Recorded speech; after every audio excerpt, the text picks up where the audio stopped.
For this example, we'll use Descartes' rule of signs to determine the possible number of positive and negative real roots. So, we have our function given here.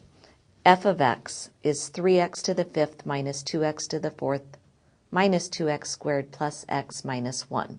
Let's first look at the possible number of positive real zeros. So, for the possible number,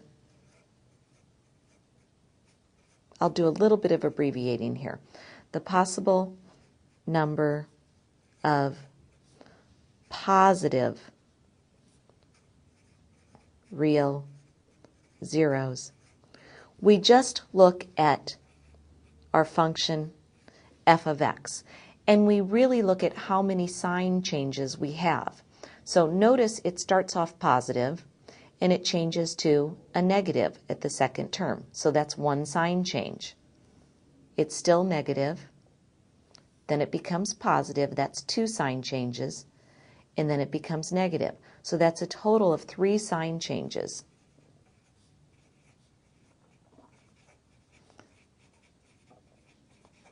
After we determine the number of sign changes of f of x, we can now state the number of possible positive real zeros.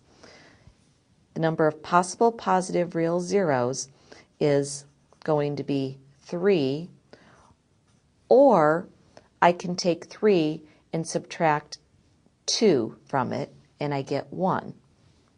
I keep subtracting 2 until I either get 1 or 0. So I don't have any other possibilities. So the number of possible positive real zeros for this function is either 3 or 1.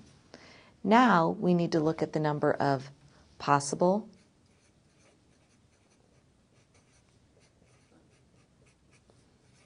negative real zeros. So in order to determine the possible number of negative real zeros, we have to look at f of negative x. So we need to do a little calculating here. F of negative x means we substitute negative x everywhere we see an x in our original function.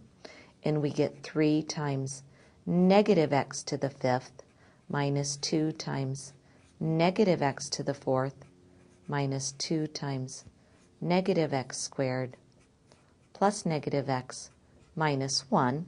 And let's simplify that. Negative x to the fifth is going to be a negative, so I'll have negative 3x to the fifth. When I take negative x to the fourth, that becomes positive x to the fourth. So this stays negative 2, and that's positive x to the fourth. When I take negative x and I square it, that becomes positive x squared. So I have the negative 2 times positive x squared plus negative x becomes minus x minus 1. So let's look at the number of sign changes for f of negative x. It starts out negative, and notice what happens. It doesn't change to positive at all.